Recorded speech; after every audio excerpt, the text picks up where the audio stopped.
हरे कृष्णा बच्चों, कैसे हैं आप?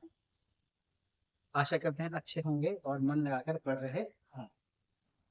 हमारा सिंधु घाटी सभ्यता पूरा कंप्लीट हो गया है। अब हम कल से जो क्लास शुरू करेंगे वो करेंगे ऋग्वेद, यानी वेदों पे अब हम आएंगे। जैसे हमने सिंधु घाटी सभ्यता को पढ़ा है, इसी प्रकार से हम आराम आराम से वेदों को पढ़ेंगे, वेदों के बारे में जानेंगे और वेदों से रिलेटेड जितनी भी चीजें हैं उन पे अपनी समझ बनाने का प्रयास करेंगे।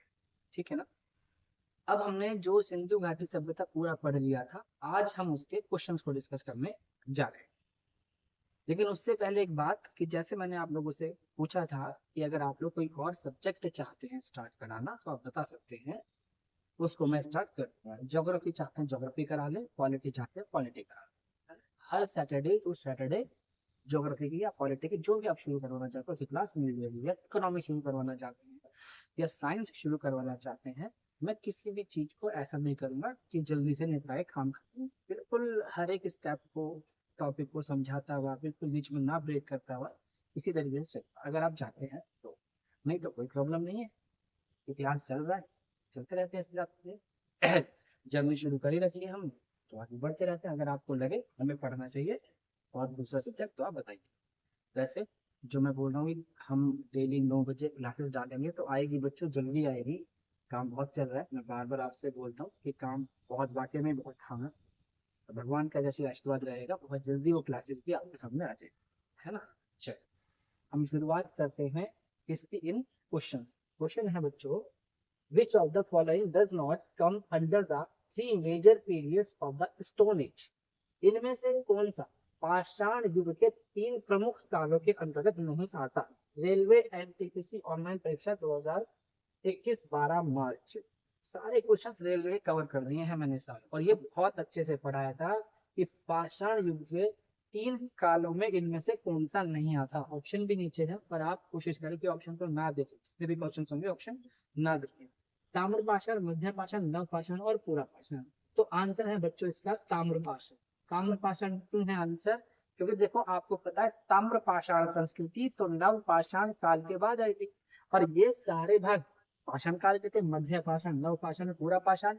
तो ये ताम्र पाषाण इनका भाग नहीं है। ताम्र पाषाण तो नव पाषाण काल के बाद आया था और उसके साथ शुरू हुई थी सिंधु घाटी की सभ्यता। तो पहला क्वेश्चन का आंसर है ताम्र पाषाण काल। तो जो पढ़ाया था बहुत अच्छे से पढ़ाया था, इसलिए मैंने कहा था कि आप बिल्कुल चिंता नहीं करेंगे, सारे क्वेश्चन पढ़े।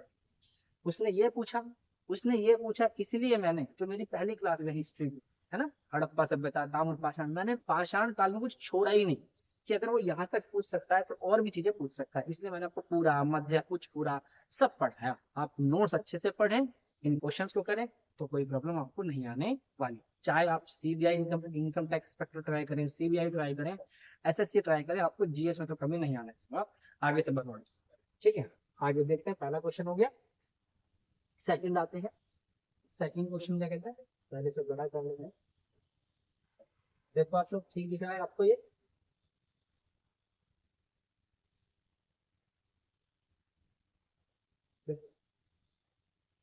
सही दिख रहा होगा।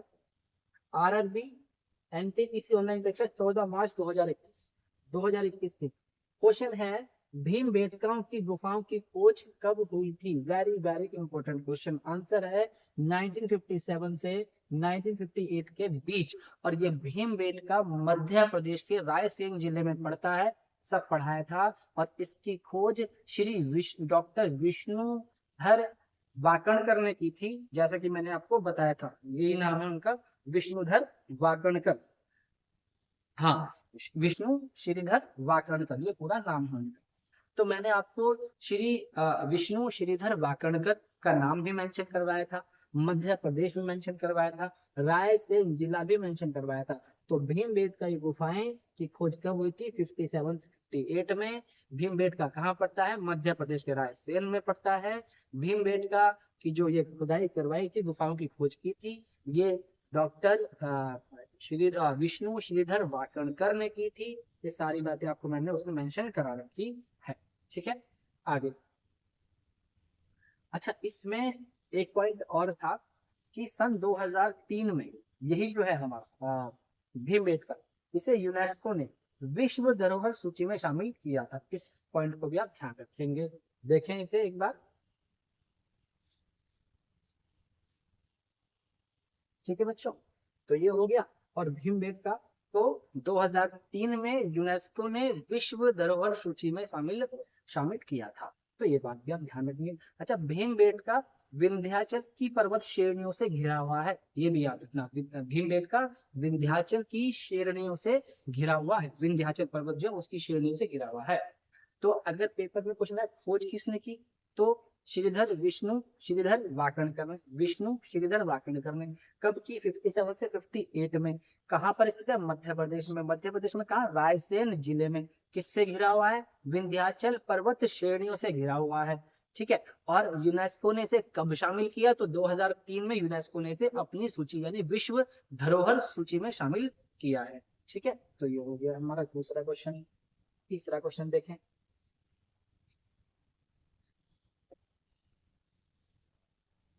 तीसरा क्वेश्चन देखें। ये मिला है हमें, ये मिला है रेलवे एनटीपीसी ऑनलाइन परीक्षा 1 अप्रैल 2021 का क्वेश्चन है। सिंधु सभ्यता के इनमें से किस स्थल से जलाशयों के साक्ष्य मिले हैं? तो मैंने आपसे बताया था लोथल, जो लोथल है वो बंदरगाह भी था, तो है ना, पत्तन नगर भी था। बंदरगाह बोलो, पत्तन नगर बोलो, डॉकयार्ड बोलो, एक ही बात है। तो जलाशयों के साक्ष्य कहाँ से मिले होंगे? लोथल से ही मिले होंगे, सॉरी धोलावीरा से ही मिले होंगे। तो आंसर क्या आएगा? धोलावीरा। लोथल नगर या धोलावीरा। तो जलाशयों के साक्ष्य कहाँ से मिले हैं? धोलावीरा से मिले हैं। नीचे आप ध्यान। तो सिंधु घाटी सभ्यता के किस स्थल से जलाशय के साक्ष्य मिले हैं? तो धोलावीरा से मिले हैं। अच्छा, इसमें एक चीज याद रखना आप लोग कि जो सिंधु सभ्यता के धोलावीरा नामक स्थल से में जलाशय के साक्ष्य मिले हैं। धोलावीरा भारत के गुजरात राज्य में स्थित है, ये मैंने बता रखा है। और 2021 में यूनेस्को ने इसे अपनी विश्व विरासत सूची में शामिल किया है, विश्व धरोहर सूची में शामिल किया है। किसको? धोलावीरा को। तो धोलावीरा भी आप ध्यान रखेंगे। समझ में आया? जलाशयों के साक्ष्य, इसमें लोथल मत लगा दे, लोथल बंदरगाह नगर था। और जलाशयों के साक्ष्य मतलब कि जल भरे हुए जो साक्ष्य मिले हैं वो कहां से मिले हैं? हमें लोथल से मिले हैं जलाशयों के साक्ष्य। क्या याद रहेगा ना? ठीक है, नेक्स्ट आ जाओ। अब ये सारा पढ़ाया हुआ मिल रहा है, कहा था आपसे जो वहां से छूटेगा वो यहाँ से कवर होगा। देखो कितना इंपॉर्टेंट क्वेश्चन। और बिल्कुल देखते ही आप लोगों का टिक हो जाना चाहिए। हड़प्पा किस नदी के तट पर स्थित है? तो हड़प्पा किस नदी के तट पर स्थित है? रावी नदी के तट पर। खूब अच्छे से बताया था मैंने आप लोगों को। तो हड़प्पा किस नदी? रावी नदी के तट पर। बताया था ना कि पहले एच आता है तो हड़प्पा, फिर एम आता है तो मोहनजोदड़ो, पहले आर आता है तो रावी नदी, फिर एस आता है तो सिंधु नदी। मोहनजोदड़ो सिंधु के तट पर और हड़प्पा रावी के तट पर स्थित है। हड़प्पा किस नदी के तट पर स्थित है? रावी नदी के तट पर। 2021 27 मार्च आए हुए क्वेश्चन है। यहाँ से एक या दो क्वेश्चन बनेंगे तो आप लोग करके आएंगे, उसे छोड़ के नहीं आना है। ठीक है, अच्छे से पढ़ना जितना पढ़ाया है, क्योंकि लास्ट क्लास चल रही है हमारी क्वेश्चन आंसर की। हर टॉपिक कराने के बाद क्वेश्चन आंसर जरूर कराऊंगा, उसी से पता चलेगा कि हमने क्या करा है क्या नहीं करा। नेक्स्ट, वर्ष 1920-21 के आसपास किस नदी के किनारे खुदाई के दौरान हड़प्पा शहर मिला है? फिर वही क्वेश्चन आ गया दोबारा से, यानी कि हड़प्पा शहर की खुदाई किस नदी के किनारे की गई थी? तो रावी नदी के किनारे की गई थी, रावी नदी। Answer is C. अभी बता कर गया हूं, एक्सप्लेन करने की दोबारा जरूरत नहीं है। नेक्स्ट देखें। अच्छा, इन क्वेश्चंस को नोट करने की जरूरत नहीं है, इन्हें यहीं से देखते रहना। कभी आप इनमें समय बर्बाद करें कि मैंने नोट कर लेते तो नोट करने की जरूरत नहीं है, बस यहीं से बार बार इसे देखना, याद हो जाएंगे। ठीक है, 2-3 बार देख लेना, याद हो जाएंगे। नेक्स्ट है, सिंधु घाटी सभ्यता के किस शहर का साप्ताहिक अर्थ मृतकों का टीला है? देखते ही आंसर आना चाहिए। मृतकों का टीला सिंधी भाषा में किसको कहते हैं? मोहन जोदड़ो को कहते हैं। तो आंसर इज मोहन जोदड़ो। खूब अच्छे अच्छे ढंग से क्लियर करी थी सारी चीजें। आंसर इज मोहन जोदड़ो। कितने क्वेश्चन हो गए? 6। ये आया 9 मार्च 2021 को। नेक्स्ट। अच्छा, सबको सबको सही दिख रहा था जितना करा दिया मैंने? एक बार मैं चेक कर लेता हूँ कि ठीक दिख रहे हैं यहाँ तक। क्वेश्चन आप भी देख लें। हाँ, सही दिख। पुरातात्विक स्थल सुरकोटदा किस राज्य में स्थित है? बहुत अच्छे ढंग से आप लोगों को बताया था। कहाँ पर स्थित है सुरकोटदा? गुजरात में स्थित है सुरकोटदा। गुजरात के कच्छ जिले में स्थित है सुरकोटदा। जहाँ पढ़ा रखा है, देखे अभी कल परसों की क्लास है, मतलब खूब अच्छे से बता रखा था सुरकोटदा और इसके बारे में सारी डिटेलिंग की थी। कहा था ना सिंपल सिंपल क्वेश्चन बनेंगे, तो यहाँ से मैंने ऐसा पढ़ाया है कि आप एसएससी में बैठो, आप रेलवे में बैठो, आप यूपी पुलिस में बैठो, आप एमपी पुलिस, जहां भी आप जिस भी आप राज्य में रहते हैं, जिस भी चीज की आप तैयारी कर रहे हैं, उस हिसाब से मैंने पढ़ाया है कि आप लोग का क्वेश्चन कवर हो जाए, है ना। अभी मैं धीरे धीरे हम पीसीएस का पढ़ाना शुरू करेंगे, है ना।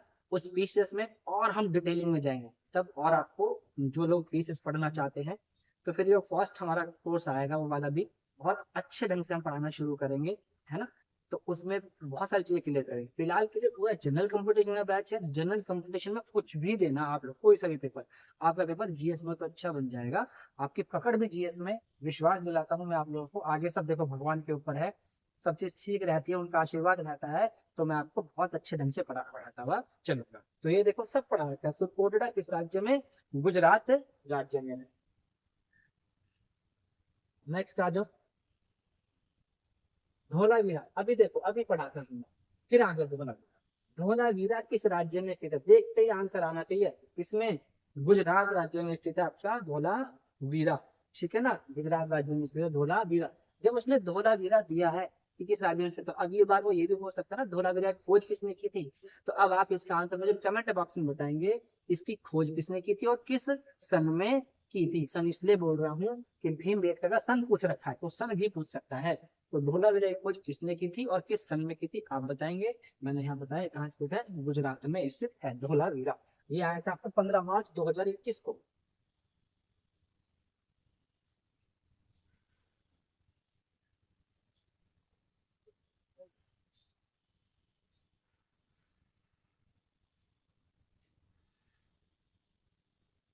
ये क्वेश्चन है 2021, 2 मार्च 2021 का, है ना। तो यहाँ देखें, मोहनजोदड़ो कहाँ स्थित है? अभी करा है हड़प्पा रावी। तो मोहनजोदड़ो सिंध नदी के तट पर स्थित है या सिंध में स्थित है। नदी पूछे तो सिंधु नदी, और कहाँ पूछे तो सिंध में। और पाकिस्तान का सिंध प्रांत कहाँ पड़ा बताया था जब मैंने स्टार्टिंग करी थी क्लास की, जब सिंधु घाटी सभ्यता बता रहा था, तो खूब अच्छे ढंग से सिंधु नदी बताई थी, बलूचिस्तान बताया था, सिंध बताया था, अफगानिस्तान बताया था, ईरान बताया था। ये सारी बातें मैंने आपको बताई थी। तो कहाँ स्थित है मोहनजोदड़ो? सिंध प्रांत में स्थित है, पाकिस्तान के। नेक्स्ट देखो यार, जैसा वादा किया था कोशिश कर रहा हूँ उसे निभाऊं। अब डिपेंड आप पे करता है कि आप कितना साथ है। साथ देने का मतलब है कि आप कितना पढ़ते यार। अगर आपका सिलेक्शन आ गया ना तो बहुत खुशी हो वाकई में, है ना। खूब मन से पढ़ा रहा हूँ, खूब मेहनत कर रहा हूँ, तो आप पढ़ना यार अच्छे से, है ना। इज्जत रखना कि भाई जो पढ़ा है वो हम करके आए, है ना। यही चाहिए और कुछ। आप खूब अच्छे ढंग से, इसलिए मैं बार बार आपसे बोल रहा हूँ कि मन करे किसी चीज का कि और सब्जेक्ट ये कोई स्टार्ट करे तो स्टार्ट करवा सकते हैं।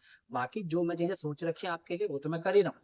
उसका काम मेरा पूरा होता ही आपको मिलेगी वो चीज, आपको खूब अच्छा लगे यार भाई ने बहुत अच्छा पढ़ा दिया, ये वाली चीजें भी हमें इसमें कंफ्यूज है। तो मैं ना कभी भी ना ऐसे नहीं करूंगा यार, कोई चीज कहीं से तोड़ के कहीं से तोड़ के पढ़ा। मैं सीक्वेंस में ही पढ़ूंगा। जैसे कुछ बच्चों ने कहा सार्क पे वीडियो बनाए, तो सार्क पे जब मैं वीडियो बनाऊंगा ना, तो मैं सार्क के साथ विमिस्टेक और आशियान और गुट निरपेक्ष, मैं इन चारों को कवर करूंगा। यानी कि सार्क में पढ़ा के खत्म कर दिया कि समझे सार्क के बारे में नहीं। सार्क क्यों बना, कैसे बना, सार्क का अपोजिट क्या है, विमिस्टेक का क्या आता है, गुट निरपेक्ष का क्या आता है, तो बताऊंगा। तो सार्क पे वीडियो बहुत जल्दी आएगी आपके सामने और जल्दी से कवर। चलो क्या इस पे आते हैं, बातें तो होती रहेंगी, पहले पढ़ लो। हड़प्पा सभ्यता का विकास 2500 ईसा पूर्व के आसपास कहाँ हुआ था? उसे आज जहाँ हुआ था उसे आज हम क्या कहते हैं? पश्चिमी भारत एवं पाकिस्तान, ये याद रखना है। देखो भारत का पश्चिमी हिस्सा तो था उत्तर प्रदेश का आलमगीरपुर, ऊपर मांडा था, नीचे दामाबाद था, है ना। इधर पंजाब का प्रांत था और उधर आपका अफगानिस्तान लग गया था। यानी कि पश्चिमी भारत और पाकिस्तान में ही मिली रहती है क्या? सिंधु घाटी सभ्यता। वेरी वेरी इंपॉर्टेंट क्वेश्चन है कि हड़प्पा सभ्यता का विकास 2500 ईसा पूर्व के आसपास जहाँ हुआ था, आज उसे हम क्या कहते हैं? आज उसे पश्चिमी भारत और पाकिस्तान कहते हैं, है ना। कि भारत में भी थी और पाकिस्तान में भी थी, तो आज उसे पश्चिमी भारत और पाकिस्तान कहते हैं। इसे इंपॉर्टेंट क्वेश्चन लगाना। देखो कितना गहराई का क्वेश्चन 17 जनवरी 2017 को पूछा, इतना गहराई का रिपीटेड क्वेश्चन आते हैं, पक्का आते हैं। जब इतनी गहराई में वो जा रहा है तो मैं कैसे छोड़ता कि मैं क्वेश्चन क्लासेस कैसे लंबी ना करता यार। इसलिए मैंने क्लासेस को लंबी होती चली गई, मुझे पता ही नहीं चला, और मैं सोचा कुछ छूटना नहीं चाहिए। तो क्लासेस हमारी खूब सारी होगी सिंधु घाटी सभ्यता में, कि आपको कुछ छूटे नहीं। फिर भी 2-4 पॉइंट मुझे लगा जो रह गए दोबारा बना दूंगा, अगर मिला मौका। मौका क्या मिला, अगर मुझे लगा सही तो बनानी चाहिए तो बना दूंगा मैं उस पर वीडियो। अभी आप इसे देखते हैं तो बहुत इंपॉर्टेंट क्वेश्चन है, हड़प्पा सभ्यता का विकास 2500 ईसा पूर्व में जिस जगह को, आप देखो पाकिस्तान और भारत तो कवर करा रहा था मैं आप लोगों को। ये वाला हिस्सा देखो ना, ये तो भारत भारत वाला ये वाला हिस्सा, और ये पाकिस्तान वाला। तो भारत के इधर का हिस्सा तो पश्चिमी भारत, और ये पाकिस्तान। तो पश्चिमी भारत और पाकिस्तान में कवर हुआ 2500 ईसा पूर्व जो हड़प्पा सभ्यता थी, आज वो पश्चिमी भारत और पाकिस्तान में पड़ती है। तो आंसर इज बी। ठीक है, नेक्स्ट देखते हैं। स्पीड तो तेज नहीं हुई बच्चों, कमेंट में यार कुछ तो बता दिया करो भाई। आपके कमेंट पढ़ के तो ये लगता है कि ठीक है यार पढ़ाना चाहिए, पढ़ रहे हैं आप लोग, लेकिन आप कमेंट नहीं करते हो। एक आध बार ये बता दिया करो कि स्पीड तेज है भैया, थोड़ा धीरे पढ़ा दिया करो, या आपकी कोई डिमांड हो आप उसे भी डिस्कस कर सकते हैं। अगर कोई चीज मुझ में कमी लग रही है तो उसे भी बता सकते हैं। क्योंकि देखो टीचर को ना यार बच्चे ही बनाते हैं। मैं यहाँ पर बेकार में तारीफ करूँ अपनी कि मुझे ये भी पता है वो भी पता है, यार अथा सागर है, पढ़ अथा सागर, उसका बूंद भी नहीं जानता मैं तो, है ना। तो कोशिश कर रहे हैं कि बस आप लोगों को ऐसा पढ़ाएं कि आप लोग अपने जीवन में कामयाब हो जाए। तो उस चीज के लिए मेहनत की जा रही है, उस चीज के लिए मेहनत कर रहा हूँ, लेकिन उस मेहनत के लिए आपसे बस एक चीज चाहते हैं कि आप कमेंट में जरूर ये बताया करो कि आपको कोई कमी लगी तो दूर करें, और कोई और सब्जेक्ट चाहते हो पढ़ना तो उसको भी बताएं कि ये बताओ, और जो हम काम देते हैं उसको करके लेकर आए। ठीक है, चलो। सिंधु घाटी सभ्यता थी, खुद ही बताओ सिंधु घाटी सभ्यता कैसी थी? कांस्ययुगीन थी, ताम्रपाषाण कालीन थी, कैसी थी सिंधु घाटी सभ्यता? तो कांस्ययुगीन सभ्यता थी, क्योंकि सिंधु घाटी सभ्यता के लोगों को तांबे के साथ टिन पिघलाना आ गया था, और तांबे और टिन का मिक्सचर ही क्या कहलाया था? कांसा कहलाया था। इसलिए सभ्यता को कांस्ययुगीन सभ्यता भी कहते हैं, है ना। फिर मैंने कराया था कांस्ययुगीन सभ्यता। अबे गलत मत करके आना भाई, अच्छे से कर देना क्वेश्चन, ठीक है।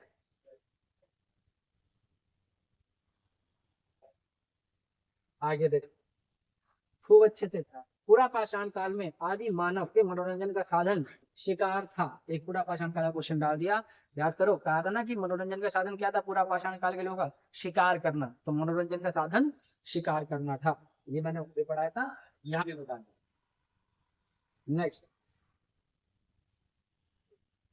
जो नवपाषाण काल के लोग थे उन्होंने सबसे पहले किस पशु को पालतू बनाया था? तो उनका आंसर आता है भेड़। इन्होंने सबसे पहले भेड़ को बनाया था, ऊपर बिंदी नहीं है नीचे बिंदी है, भेड़। तो नवपाषाण काल के लोगों ने सबसे पहले भेड़ को क्या बनाया था? भेड़ को बनाया था उन्होंने पालतू। ठीक है ना, एक बार देखना है सही दिख रहा है क्या?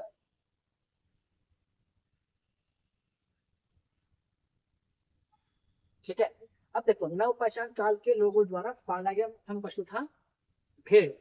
एक चीज ध्यान रखना, नव पाषाण काल से पहले जो पूरा पाषाण काल था, मध्य पाषाण काल था, कुछ पूरा पाषाण काल, उस समय जो पहला पालतू पशु बनाया था वो बनाया था कुत्ता। कभी आप सोचो यार ये कैसे, नहीं तो पहले कुत्ता बताया, तो कुत्ता था नव पाषाण काल से भी पहले का जो काल था वहां कुत्ता बनाया था। और जो भेड़ बनाया है, भेड़ का जो आपको देखो पालतू जो भेड़ बनाया है वो बनाया लगभग 11,000 से 9,000 ईसा पूर्व के आसपास, और कुत्ता था 15,000 ईसा पूर्व के आसपास। तो 9,000 ईसा पूर्व के आसपास का था भेड़। तो नवपाषाण काल के लोगों का अगर पालतू पशु आएगा तो बच्चों भेड़ बताना, ना कि कुत्ता बताना। कुत्ता पहला पाला गया था, भेड़ दूसरा। ठीक है, नवपाषाण काल में भेड़ बताया।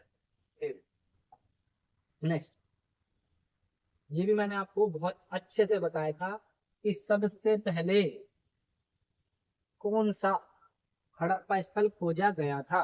तो खुदाई में सबसे पहले क्या मिला था? हड़प्पा निकला था, इसलिए हड़प्पा पहले खोजा गया था। यह मुंबई भोपाल जी जी गुड्स गार्ड परीक्षा 2003 का क्वेश्चन है, रिपीटेड क्वेश्चन पक्का आएगा। तो एग्जाम में क्वेश्चन आएगा कि हड़प्पा कालीन स्थल सबसे पहले कौन सा खोजा गया था? तो हड़प्पा। जब पहले हड़प्पा खोजा गया था तो उसी के नाम पर तो हड़प्पा सभ्यता पड़ा था। फिर देखा था कि सिंधु नदी के किनारे बहुत सारी चीजें मिली है, तो सिंधु घाटी सभ्यता बोल दिया था। ठीक है ना, ये सब चीज मैंने वीडियोस में डिटेलिंग कर रखी है अच्छे से, जिसे देखते ही क्वेश्चन हो जाएंगे। जो बच्चा पढ़ रहा है अच्छे से वो पूरा पहचान रहा होगा सभी क्वेश्चन। तो क्या है, ये हड़प्पा। जो बच्चा नया आया है हमारे चैनल पे, वो पहले वाली वीडियोस देखते हुए आए, उसे सब समझ में आएगा और डिटेलिंग अच्छे से क्लियर होती जाएगी। ठीक है ना। चलो 15 क्वेश्चन।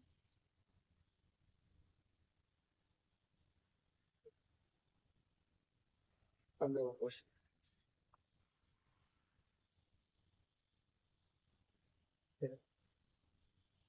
सिंधु घाटी सभ्यता अनार्य सभ्यता थी। अनार्य मतलब गैर आर्य सभ्यता थी। क्यों?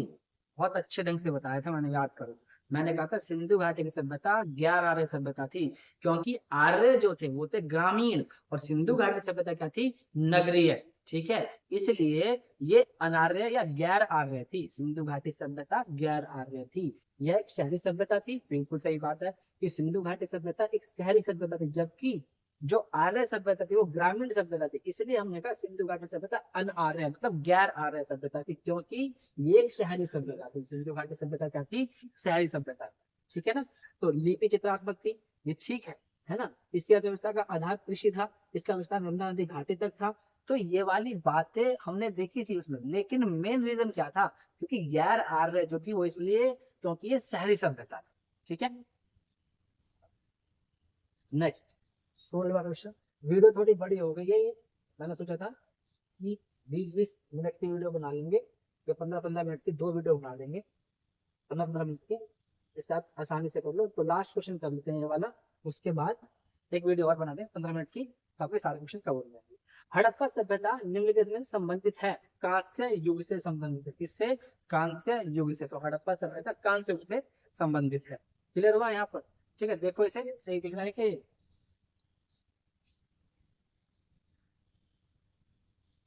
ठीक है। चलो 20 क्वेश्चन कर लेते हैं, 25 मिनट का वीडियो बन जाएगा। 20 क्वेश्चन कर लेते हैं, फिर 10-12 बचेंगे, उन्हें नेक्स्ट में कर लेंगे। ठीक है ना। ये चलो ठीक है, कहाँ से तक रख लो। 16 बज के 16 और है, वो दूसरी वीडियो में कवर कर देंगे। ठीक है। तो यहाँ पर हमारे क्वेश्चन खत्म होते हैं, जो भी पूछे थे हमारे रेलवे में काफी सारे क्वेश्चन है, सारे के सारे मैंने करा दिए। अब 16 क्वेश्चन और बचे हैं, वो नेक्स्ट वीडियो में डिस्कस करते हैं। मिलते हैं अगली क्लास में आपको अगले क्वेश्चन के साथ। ठीक है। हरे कृष्णा, धन्यवाद।